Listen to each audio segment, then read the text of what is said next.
Hi guys, Squall here. Welcome to episode 2 of the Stormworks series that I've been doing. So if you watched the first one, you got an overview of the game, and I showed you a boat that I used and we did a quick mission. In this video, I'm going to show you how to make that boat. So the idea of this video is to teach you some of the basic systems that you need to understand in order to build things in Stormworks, and also to show you the editor, which can be a little bit interesting. So we've got lots to get through. So I'm going to go up and load the hull. If you don't know how to load the hull, watch my first video. It's in my Steam workshop, so you can easily load this hull. But briefly, what you're going to end up with if you subscribe to the items is these two here. This is the full starter boat, and this one is the hull of the starter boat. And what I'm going to do today is show you how to take this and build it into a fully working boat. Along the way, you should then understand some of the things involved in Stormworks and that kind of thing. But having somewhere to start like this is quite useful. Okay, so how do we begin? Well, basically at the moment this boat is completely empty. This internal aspect here is an empty space, which is what gives the boat buoyancy. Now, you must not have any holes in your hull. If you have a hole in the hull like that, as soon as you spawn it, water will leak inside and it will immediately sink. So a boat needs to float, obviously, so you need the buoyancy. This is where the buoyancy comes in. And there is an option over here to turn on the center of mass, which is, if I can find it, here. Now, if you've ever played Kerbal Space Program, you'll know that Kerbal Space has two options in this regard. It has a center of mass and it has a center of thrust. And those two things are very important. This game currently doesn't have any center of thrust, so even when you put propellers on it, and you get to see the direction of the thrust, it doesn't show you how the thrust affects the mass, which is important, because if you don't provide thrust along the center of mass, then you end up with rotation, which is why when you see a speedboat put the power down, you'll often see the front end of the boat lift up and the back end sink into the water, because what's happening is the thrust is below the center of mass, so it pushes along this way, and the effect is to turn, to cause a torque effect on the boat. It doesn't show you that in this game, but you do get the center of mass.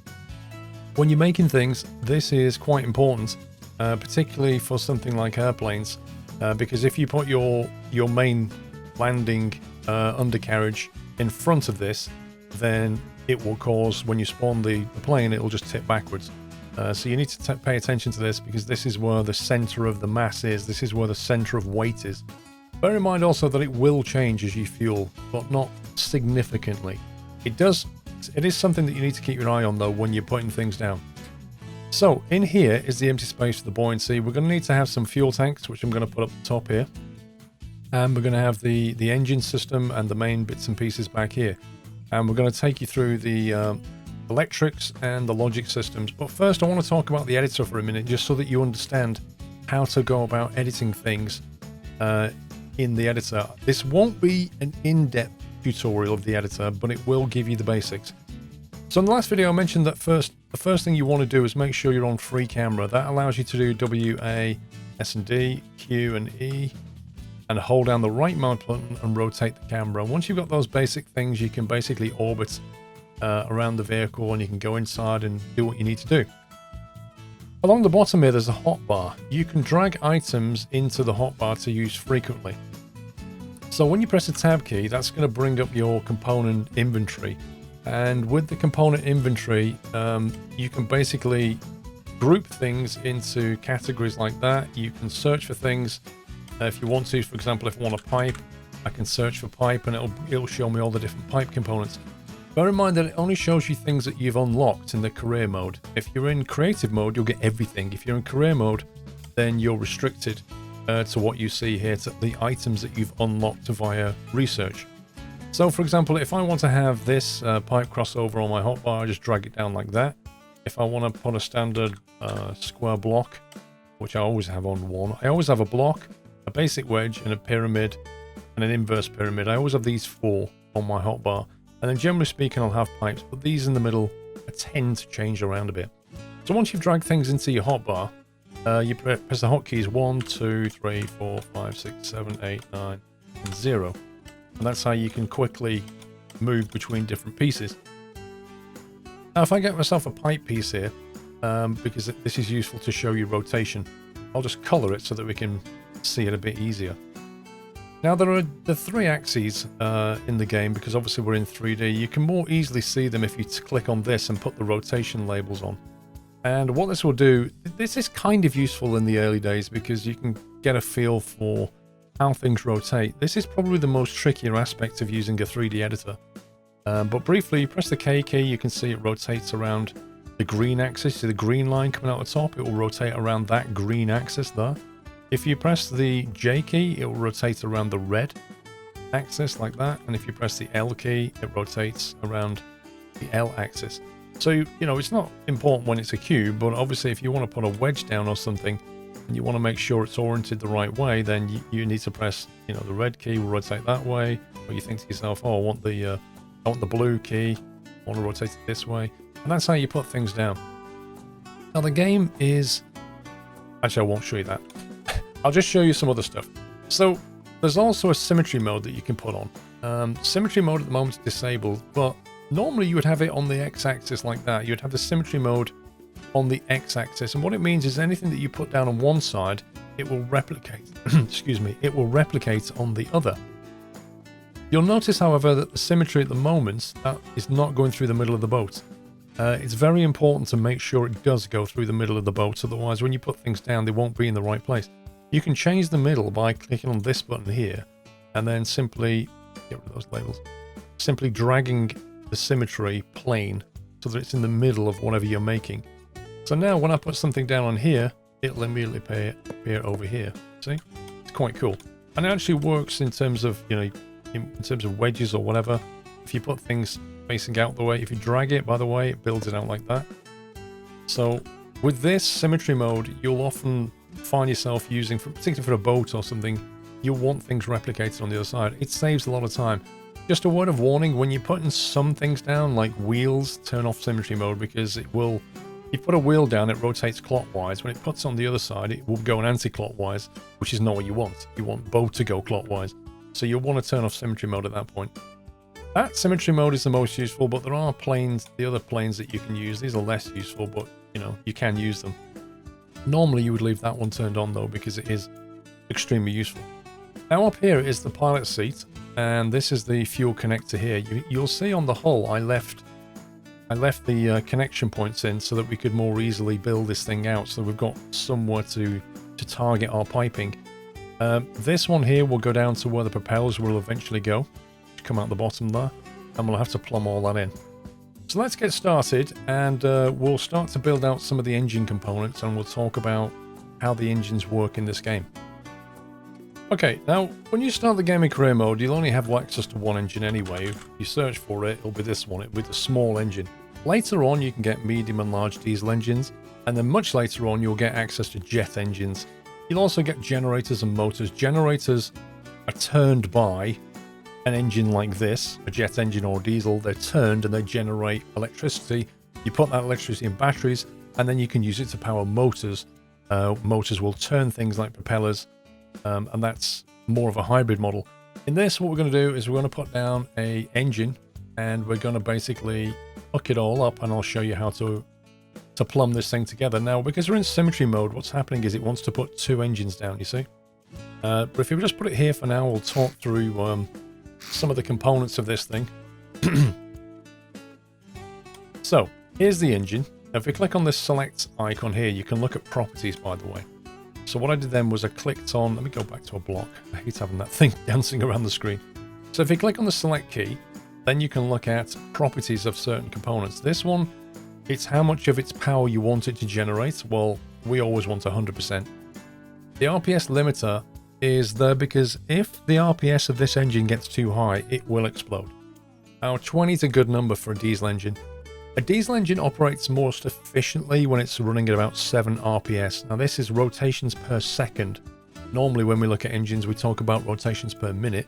If you want to know the RPM, just multiply that by 60. But 20 RPS is the maximum for diesel engines. There's not much to change on the diesel engine.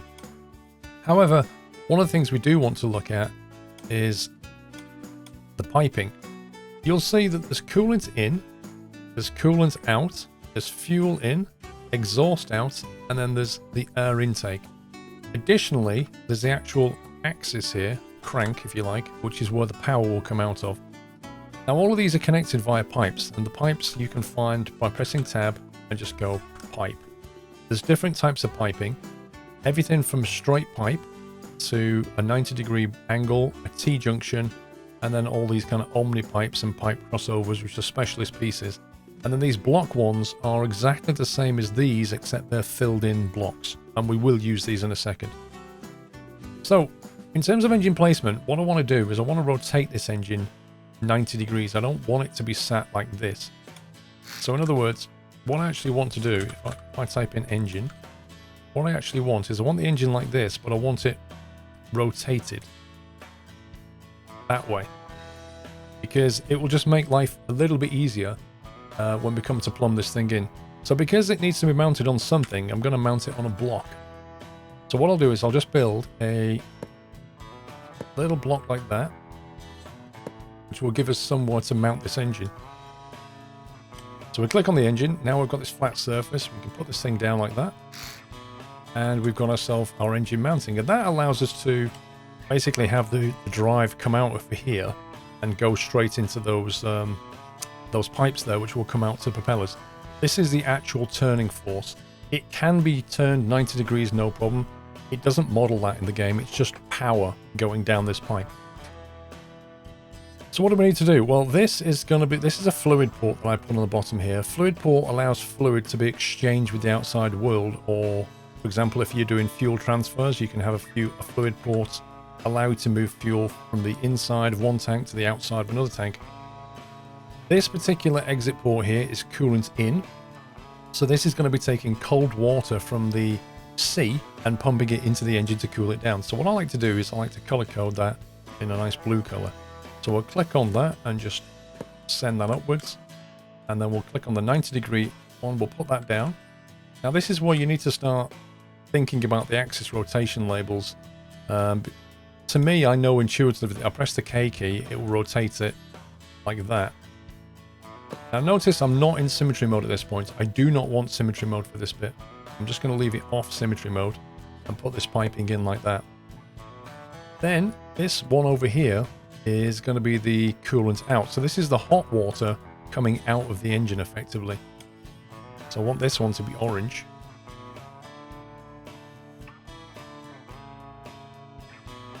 Like that, and then we'll straight pipe that downwards.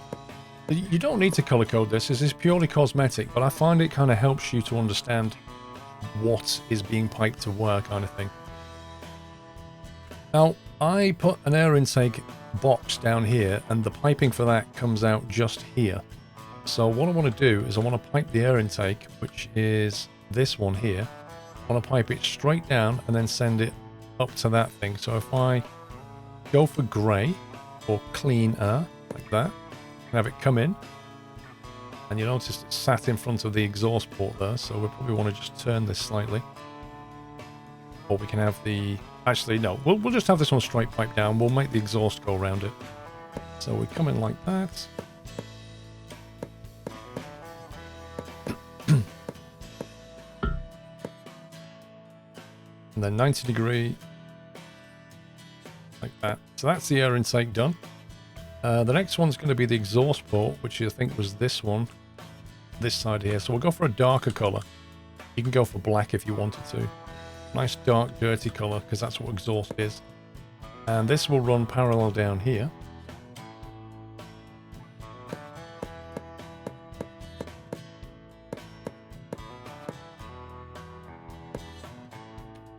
And then at the end it will turn 90 degrees. And like that. Okay, so exhaust comes out of the back of that fluid port there, and the air intake comes in here, so jobs are good. So next thing we need is fueling. Now the fueling needs to come into this bit here, but we just need to work out how we're going to lay our fuel tanks down. So what we can do, oh, and the fuel intake, by the way, is coming from here. So there's a what they call a fluid connect. If you type in the word fluid into here, you'll see there's a fluid connector. And a fluid connector, so let me go back to that. Fluid connector can be used to transfer fluid between vehicles. Two fluid connectors will attach when they are within close proximity. So you bring a hose over to here, and that will magnetically click onto it, and then you can transfer fuel in or out of whatever's on this side here. So what we'll do is we'll look for a tank, and we'll see that we've got small tanks which have a mass of 1, and a medium tank which has a mass of 1 as well. So we're going to go for that. We'll color it red, because red diesel, you know. And then we'll put it into symmetry mode. So we'll put it onto red symmetry mode so that we can put this thing down. Now the thing to watch here is we want the outlet connectors, we want a 1 space gap in between, and we want to rotate it so that the outlet connectors are facing inwards. That will make it easier to pipe together. So we'll put a set of those down like that. And then we'll have another set.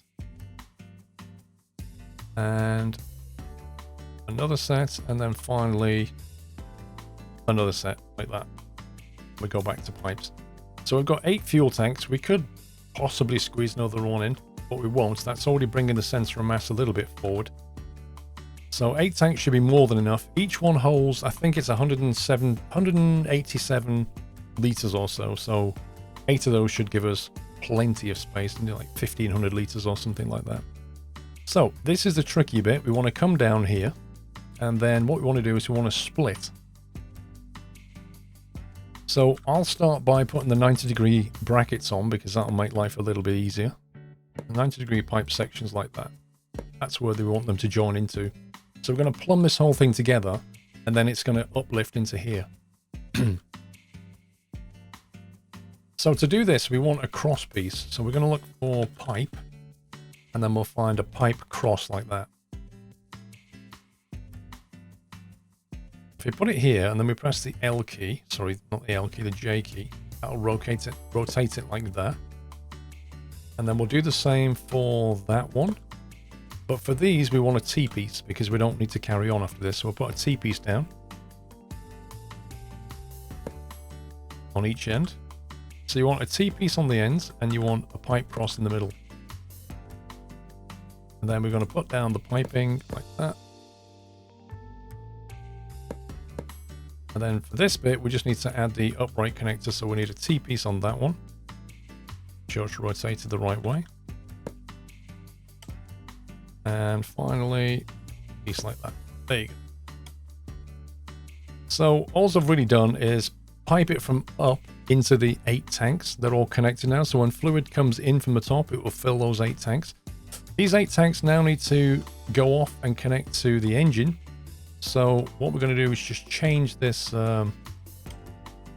piece here. Now to delete a piece, you press the X key. It will turn into a red block, and you'll see when you move it around, it will highlight what it's going to delete. So if you delete one here, and don't forget we're in symmetry mode, it deletes that one there, you see? Something to be careful when you're in symmetry mode is you can unwittingly delete things and not realize it's deleting important stuff over there. If you make a mistake, there's an undo and a redo up here, but Control Z, or Z if you're American, that will undo that. So what we'll do is we'll press the X key and delete that. Press the X key again to come out of delete mode, and then we'll look for the pipe cross. We'll put the pipe cross in, and then we're just going to plumb this into the engine. So I'll create a 90-degree bracket out of here, and then we'll have another 90-degree bracket coming this way. Oops, wrong one. All we've got to do is get that to here, which we can easily do now with a couple of 90s. That's that. You don't need to worry about fuel pumps at this stage. The fuel will just naturally be sucked out of the tank by the engine. It will bring it in. You don't need to put a fuel pump. Now later on you can put fuel valves in the way and fuel pumps and all kinds of things, but for right now you don't need to worry about it. Right, let's talk about the power. Now this is where it's going to get slightly interesting. So first thing I'm going to do, the power comes out of this connection here, and it can be piped in any direction you want. So for example, it's perfectly okay to do this. It's not a shaft, like a propeller shaft or a power shaft, anything like that. It's literally just a pipe of power. Think of it as fluid power flowing down a pipe. It's a bit of an abstraction, but that's essentially what it is. Now the first thing we need is a clutch.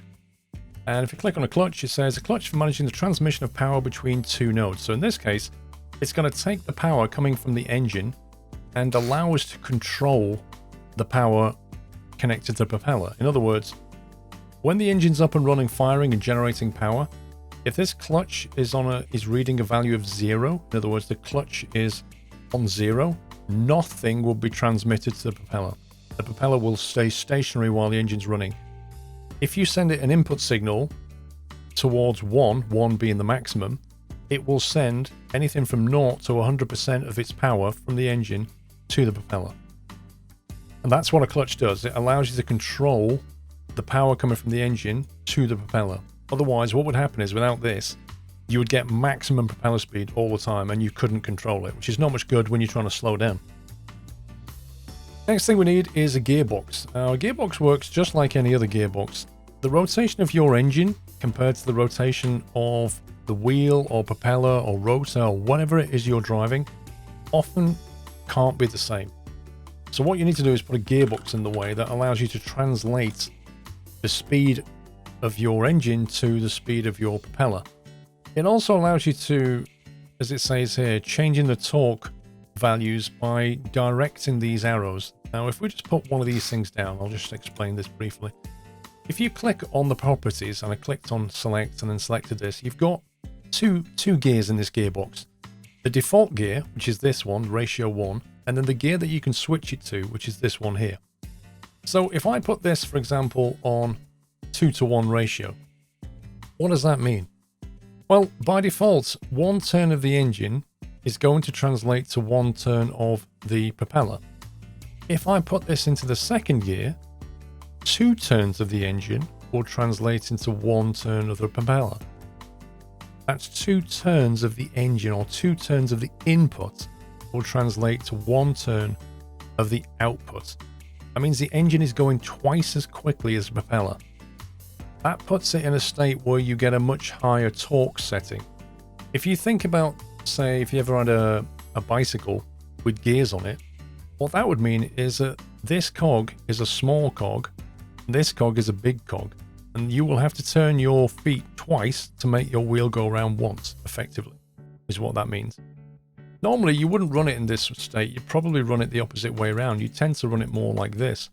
So you'd start off in what they call a low gear, where 2 turns of the engine is 1 turn of propeller, and that allows you to apply more torque to the propeller. Allows you to provide more pushing force, think of it that way. And then when you're up to speed, you can drop to this gear here, and this is a much higher gear, and that allows you to cruise more efficiently. The engine's not turning as quickly anymore, you're not burning as much fuel, but the propeller's now spinning and can keep the ship going. All of this depends on the ratio of in to out, which is defined by these arrows here. So if we was to have this pointing like that, okay, so 1:1 in this case, input is on the left, output's on the right. So input is on the left, output is on the right. So if we did that, 2 turns of the engine would give us 1 turn of the propeller because we have the arrows pointing that way. However, if we was to turn this the other way, the opposite effect happens. So now when we put 2:1 in here, this is not the same because the arrows are different. This is now the input side, if you like. So this is now the number 2. Oops. The number 2 now corresponds to this side of the gearbox, and the 1 corresponds to that side of the gearbox because that's now where the output is. Input, output. So if we did it this way around, what you'd probably want to do is have it this way. Because now what's happening is you start off 1 turn of the engine is 1 turn of propeller. But when you come to move it into the higher gear, 1 turn of the engine is now 2 turns of the propeller. Remember, the 2 is now on this side. So this is going to turn twice for every engine 1 turn. Now, knowing these values, knowing what you can do with them is what's important. You will have to put gearboxes down and then play with the values when you've built the engine in your testing it. There is no real way of knowing how much you're going to have to set those gears to work efficiently and effectively. It is just going to be trial and error. Now, for what we want to do, we're going to do it this way. we're going to have a gearbox running like that. And we're going to have a gearbox running like that. And I'm going to set this to be 3 to 2 and then 1 to 1. Now let's just examine what I've done there. My input is on the left. Okay, so my input is on the left. So by default, 3 turns of this engine will be 2 turns of the propeller. And then when you move to the higher gear, it will go 1 turn of the engine is 1 turn of the propeller. So this is a higher gear than this one. This will give us more pushing force initially. The engine will run faster, but it will turn the propeller slowly, but with more force. That will allow us to push the boat and get it moving. Then we can go to high gear if we want to. This one will start off normal, but will then go 1 turn of the engine is minus 1 turns of the propeller. This is a reverse gear. This is how you do a reverse gear in this game. So this gearbox in the first stage here is all about allowing us to get moving, and this one is allowing us to actually reverse propellers if we need to go backwards. That's all that does. Now we just need to get this thing out to the actual propellers, which are going to be transmitted through here. But there's one thing that we do need, and that's a generator. And the generator is going to provide some power to the battery, which we haven't put down yet, but we will in a minute. If we look on here, I've actually just put the wrong component down, because what I actually need is a pipe crossover. If we look for generator, we can see we've only got one at the moment, a small generator with a mass of 5. We're going to stick that on the end. That is going to bleed some of the power from the engine and use it to charge the batteries. Now if we go back into symmetry mode X, what we will do is we will simplistically just pipe that into here. And that's it. So let's just briefly go through what we've done. The power comes out the engine, goes through a gearbox, which allows us to control the speed that comes out of here. This then goes through this gearbox here, which then goes into the generator and out to propellers. Now you could, if you want to, and we'll do this if you like, you could do this. You could put this in here and take the generator away from there. Now think about what effect that'll have. What effect would that have if I put the generator over here instead? The answer is, if we've got it in this configuration, if I've got the clutch on 0 and the engine running, no power is coming down this line. So the generator's not turning anymore. Even though I've got the engine running, the generator's not turning because the clutch is on 0. So there's no turning force going through here. If you put the generator here, whatever the engine's doing, it will basically turn. It will generate electrical power no matter what the clutch is on. So putting it before the clutch has an effect. And this is something you need to consider when you're designing these things, is where you put components. So anyway, that will do for that. We've got the engine in here. The last thing we want to do is just add a little battery. So we've actually got some power. We need a battery to start the engine. It's up to you if you put 1 or 2 in. It really doesn't matter. 1 should do it. 1 battery. The battery will be charged from the generator. And that is the basics of the inside. That's all we need to do in here. All the pipes are connected. Everything we do now will be on the outside. So we'll put the propellers on and the rudder on, and then we'll be on command and control systems and display stuff. Okay, I've just realized that the video is already running at least half an hour. I think that's plenty to do because we've got probably about another 30 minutes worth of work on this to finish it off. So I'm going to finish the video off here. This will be part 1. In part 2, we're going to put the rudder and propeller in. We're going to put some stuff onto the cockpit so we can start the engine and see what's going on in the boat. And then we'll take it for a test drive, and that will complete the boat. So this is part 1. That part 2, I'm going to show you how to finish the boat off, and we'll adjust some settings on it. So I hope you enjoyed the video, guys. Until the next one, take care. Happy building.